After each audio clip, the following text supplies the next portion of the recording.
Now, gangs, violence and unbreakable family bonds, all central to the thrilling Irish crime drama Kin. Both series are out on the iPlayer and Netflix, and one of the stars, Emmett Scanlan, is going to join us on the sofa to tell us more about it. Take a look at this programme. Stopped me on the way home from visiting Anthony and threatened me. Why didn't you say anything to me before now? I had to think about what to do. What's to think about, Amanda? What's to think about? You come to me and you tell me what happened, like a normal wife would. The stuff Eamon was saying made me think that someone around the family was giving him information. I wanted to find out who that was. Okay. And? Ken.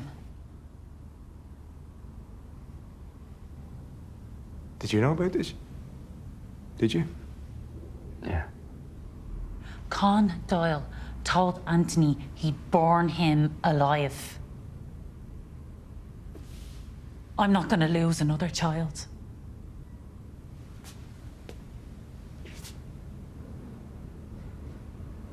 Okay. What happened with Bren? Emmett joins us now. Good morning. Good morning, thanks for having me on. Were you a bit concerned about the man bun picture? I was just saying that was a bold choice, and then Charlie said, "What's with the mullet?" And I went, "Yeah, that's another bold choice." So you've gone from the man bun for this production, and you're making a new film at the moment, which requires this mullet. Requires the mullet and tattoos. Could you turn on the side so we get like a full? Where is the? There we go. Which camera can we get? Camera four. Camera four. Here we go. Oh, it's impressive. And you can see I didn't get all my character off from yesterday. And what is the film you're making now? It's a movie called Levin's Trade, a David Ayer movie. Phenomenal director.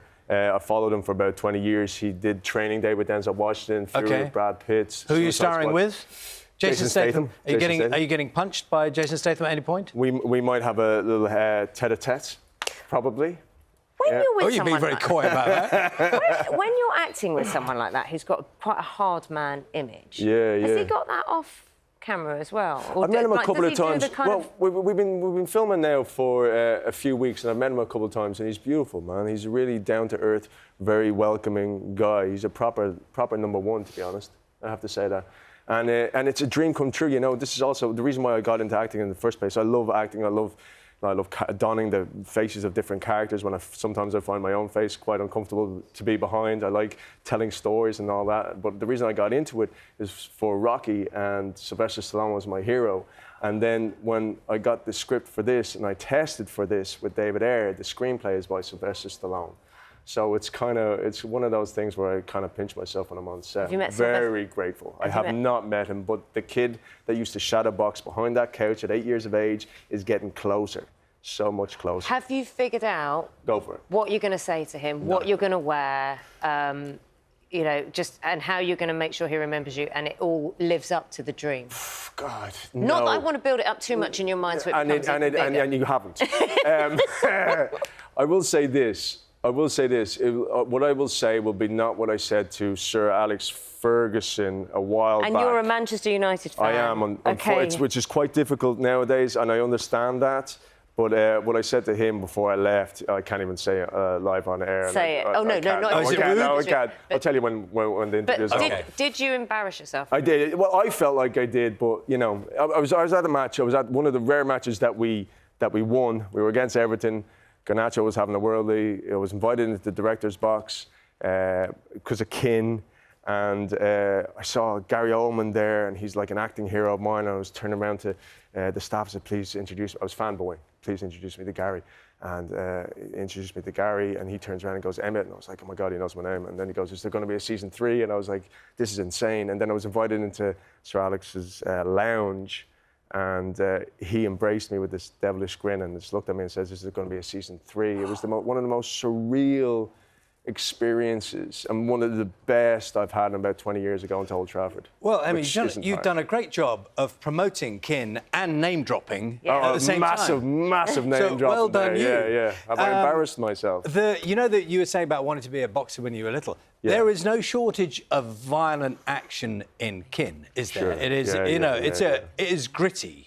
I think that's fair, isn't it? It is gritty. It's an extraordinary piece of writing, I think. Peter McKenna, our scribe, I think he's I think he's astonishing. He's able to develop characters, layered characters, characters that you can invest in.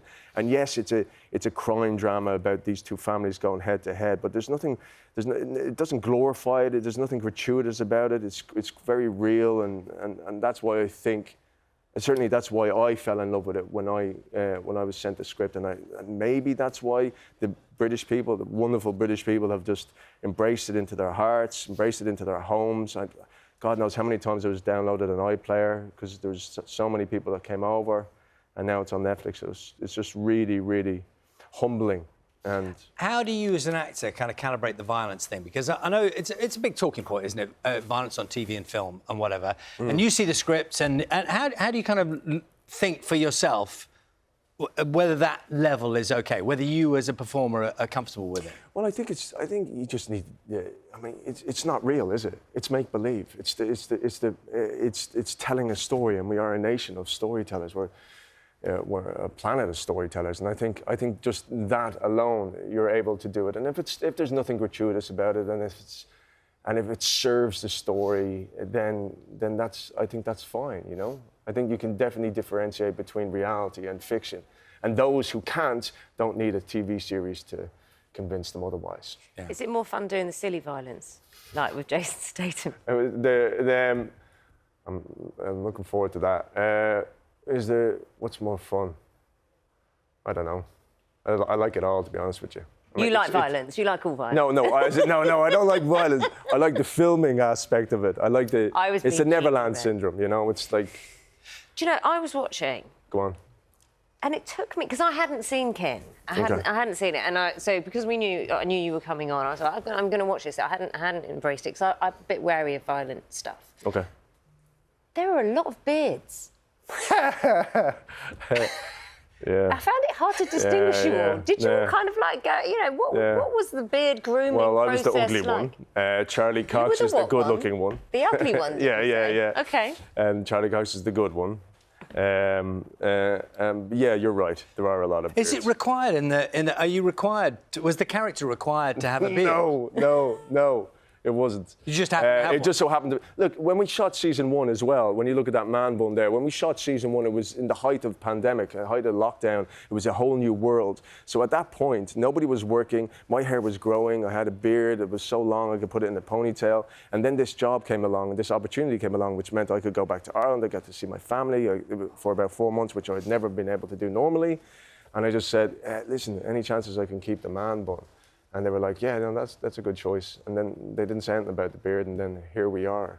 It's a very good beard. Thank you very much. I didn't realise we'd be talking about my beard so much, but I'm really... No, of course not. It's OK? You should be proud of it. Yeah, doing OK. Good. And you going straight back to filming now? You're just taking a little moment out? I had 24 hours to drink in and bear hug my family, and then I'm come down to see you lovely people, and then I'm off down to London. To get punched by Jason Statham? To do some... You joined us on the sofa, thank you. Oh, you're very welcome. It's been my honour. Nice to see. Have you got used to seeing your face on all these screens here? No. You're surrounded by yourself. Look, there you are, everywhere. Yeah. You can see yourself everywhere. It's uncomfortable. This part of the job is uncomfortable, but you've made it very easy for me. Thank you very much. It's been lovely talking to you. What does the J stand for? John. Emmett John Scanlan. Yes. Thank you very much. Huge love and respect to you. You can watch both series of Kin on the BBC iPlayer and, of course, on Netflix right now.